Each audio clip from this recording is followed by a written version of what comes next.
Alors aujourd'hui je vous présente une carte mère de chez Asus, la Sabertooth X79. L'autocollant Windows 8.1 Ready, donc une mise à jour très récente. C'est le modèle The Ultimate Force avec la garantie TUF de 5 ans. Dessus on reprend bien sûr la compatibilité avec les processeurs Intel X79 sur le socket LGA 2011. On a 8 emplacements pour la mémoire. Au niveau de la boîte, on a une belle boîte avec beaucoup d'informations. Ici, on a l'impression de voir un peu quelque chose d'industriel, de mécanique. Au niveau des tours, donc, on est sur un gris qui fait penser à l'industrie. À l'arrière, donc, on reprend le modèle de la carte, toujours logo The Ultimate Force. On a donc les CPU, la compatibilité avec les CPU, les expansions des slots, les emplacements memory, le multi-GPU, les emplacements pour les disques durs, l'audio, le réseau et les nombres d'USB. Ici donc on a une protection thermique, la Thermal Armor, les composants TUF, au niveau logiciel l'application Thermal Radar et les tests plus engagés sur cette carte. On va ouvrir cette boîte. Alors, donc on a 1, 2, 3, 4, 5, 6, 7, 8 avec le dernier en bas, donc l'armure thermique, le radar thermique au niveau logiciel, le DigiPlus Power Control, les composants TUF, Asus SSD Coaching, l'USB 3 Boost, protocole USB, le flashback du BIOS avec surclé, et on reprend en dessous, ici on reprend donc le BIOS Wi-Fi, le Power eSATA en 6 Gb par seconde, le SD Guard pour l'électricité statique, l'USB 3 complet et iSwitch 3, ainsi que le bouton même OK pour la mémoire. Donc cette boîte n'est pas ouverte, on va l'ouvrir. Alors, donc on a un blister en couvercle pour voir la carte mère. Bon, on y reviendra tout à l'heure, on va faire tout de suite le bundle. Donc, l'autocollant TUF Inside. Donc vous pourrez soit mettre tout, soit couper une partie. Voilà, on est en autocollant, des calcomanies à voir. On a un dépliant comme d'habitude sur les cartes mères. On a le certificat avec ici une impression dorée. On a ici la garantie de 5 ans pour la Ultimate Force, la Sabertooth. Le guide avec des petits rajouts au fur et à mesure de la sortie de la carte qu'on a rajouté, un dépliant pour mettre le processeur, la RAM, tout ça en rapide. On a le DVD avec les pilotes, donc on voit encore le logo Windows 8.1 Ready, donc mise à jour, c'est très bien. Le petit logo à coller Asus. Encore des rajouts, alors ici c'est le guide start, le guide d'installation rapide. On a encore des rajouts notamment pour la mémoire, pour le RAID SATA, les choses comme ça. Et bien sûr, on a le guide qui est en anglais, mais on rappelle que la version française est à télécharger sur le site Asus. Voilà, maintenant on passe plus aux accessoires. Donc, une petite nappe SLI. Alors, ici on a les adaptateurs au niveau d'un port USB et surtout du Power On Reset. Alors ici on a un petit ventilo. Donc on verra tout à l'heure pourquoi on a un petit ventilo en plus, avec de la visserie qui va bien, alors qu'on est sur un tout petit ventilateur, hein. Voilà. Une plaque haut de gamme arrière, c'est-à-dire moussée et un arrière noir, avec le logo TUF juste ici. Et au niveau des câbles, on a le jackpot, puisqu'on a 6 câbles, on a du coudé, du plat, du coudé, du plat, Asus Adapt ici au niveau des coudes, chaque câble a des protections pour éviter que ça s'enlève. Et ici, donc ces deux-là, c'est deux lots, c'est-à-dire 4 câbles certifiés SATA 3 civil par seconde. Et on a un lot en noir qui, donc là, n'est pas certifié, mais qui est coudé, plat, qui sont aussi très bien. Au niveau de la carte mère, on y revient, on remet tout notre bundle dans notre petite boîte. On va garder le petit ventilateur. Et là on revient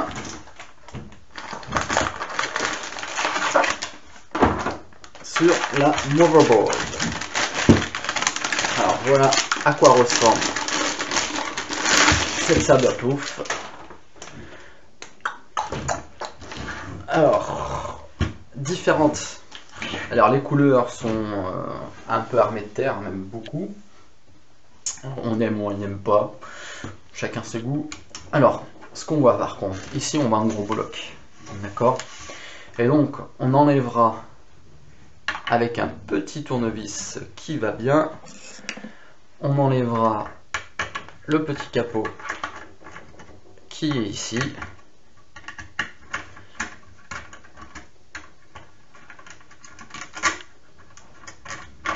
Voilà, on découvre donc les pattes vis, mais surtout un radiateur. Donc on viendra mettre le petit ventilateur ici.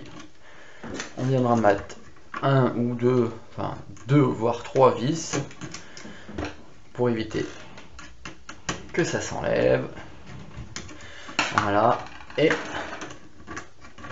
on fera passer le câble dans les passe-câbles et on viendra brancher sur ce connecteur pour mettre en route le ventilateur et qui sera géré avec le thermal radar aussi. Donc sur cette carte, on voit le gros bloc avec le radiateur qu'on a vu dessous, le high pipe, donc qui vient refroidir cet high pipe qui part sur ce radiateur. Alors on est sur de l'alu, hein, bien sûr. On pourrait presque faire du xylophone avec. Hein. Voilà. On va commencer par le bas. Alors on trouve ici les capaciteurs, les condensateurs. Ici donc les prises audio, un port COM, 4 ports USB en inter soit 8, les PWM pour la ventilation châssis. On trouve ici le clear BIOS qu'on ne touchera pas. Ici le Power On Reset. Et là on voit pour la première fois, très rarement plutôt, on voit un ventilateur sur le chipset avec une finition piano au niveau de Sabertooth avec sa protection ici qu'il faudra enlever. Donc le ventilateur, on a un petit exactement le même qu'on a sur les portables et qui viendra donc à offrir un meilleur refroidissement au niveau du chipset. C'est vrai que ici, c'est vrai que c'est assez chaud. Hein. Lorsque ça fonctionne, lorsqu'on commence à mettre quelques RAM et qu'on sollicite beaucoup le processeur. On continue ici, alors on a 8 ports SATA. Donc on voit ici les deux ports SATA Intel. Ici on a 4 ports SATA 2. Et ici on doit avoir sûrement du Marvell en SATA 3 aussi. Donc ça nous fait 4 ports SATA 3 si je gagne par seconde. Et qui est compatible aussi avec le SSD caching de chez Asus.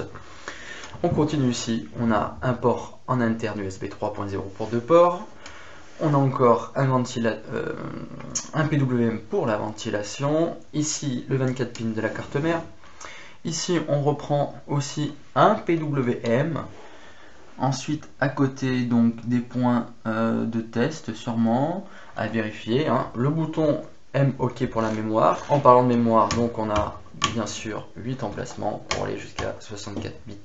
Ici, on a pour le ventilateur du CPU, on a 2 connecteurs, dont le deuxième sera géré directement par le premier.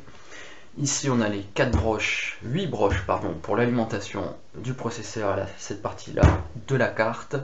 On voit les VRM, on voit 2 VRM ici, on les voit aussi ici qui sont dessous.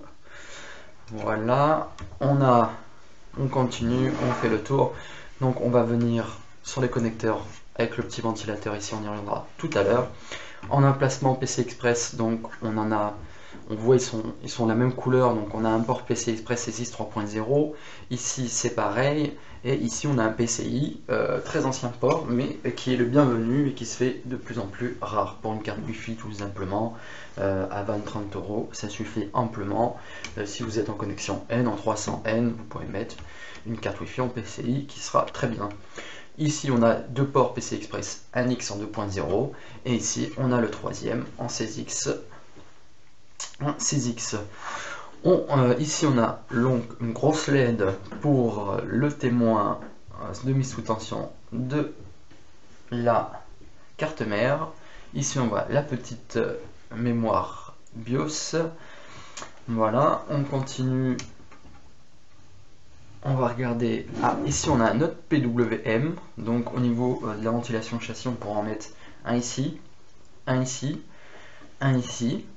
Bien sûr, on peut enlever, si vraiment vous en avez besoin, on pourra remettre la petite plaque ici et pour disposer d'un autre ventilateur sur la carte mère. Donc déjà 3, c'est déjà bien pour le châssis. Quatrième ici, donc vous voyez, ça en fait même 5. Et bien sûr, on en a deux là pour le CPU. On retrouve le large CPU avec le socket 2011, la visserie qui est déjà intégrée, avec à l'arrière la plaque arrière. Ici, on voit 4 grosses vis qui vient pour le chipset et le ventilateur, la ventilation du chipset. Voilà, la petite plaque qui tient le gros radiateur avec son high pipe. Au niveau des connecteurs, on tourne. Alors là, donc on voit donc la petite autocollant, c'est pas grand chose, c'est pour nous dire que ici on connectera les ports USB clavier souris, hein, ou votre transmetteur, et ici bien sûr en PS2 combo clavier souris. À côté on retrouve un port Firewire 1394, donc qui est le bienvenu aussi, donc pour les anciens matériels. Ici on a deux ports USB 3.0, le Power eSATA ou le eSATA USB, donc auto-alimenté en SATA 3 s'il vous plaît. On a la sortie SPDIF optique en 7.1, l'audio numérique. Ici l'eSATA 3 s'il vous plaît. Ici un bouton pour flasher le BIOS sur la clé USB. Attention à ce bouton. Vous mettrez votre clé sur le port blanc qui est ici et vous ferez votre mise à jour. Et on retrouve, et qui bien sûr compatible, fonctionne très bien en USB 2 aussi. Et on continue dessus avec 3 ports, soit 4 au total en USB 2, plus 2 ici, ce qui en fait 6. On continue sur les ports USB 3, on en a 2 à l'arrière, donc ici on sera géré par le processeur, ici on aura sûrement un pilote AS Media avec sa puce qui doit être derrière, le port Ethernet 1000, et les 4 fiches, mini jack, audio, 7.1, casque, micro, et le reste. Voilà, on va regarder de plus près cette carte. On voit les puces audio, les différentes VRM, le TPU, la puce TPU ici.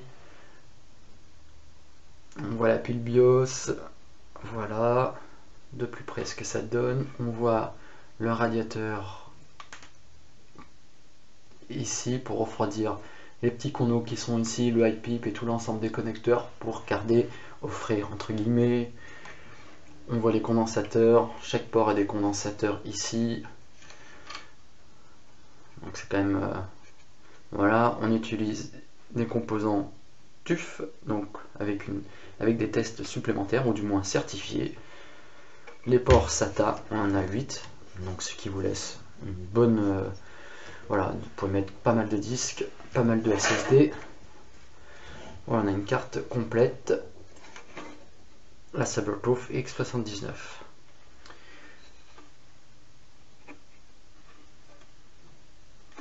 Voilà ce qu'il en est pour cette carte mère de chez Asus et je vous dis peut-être à bientôt.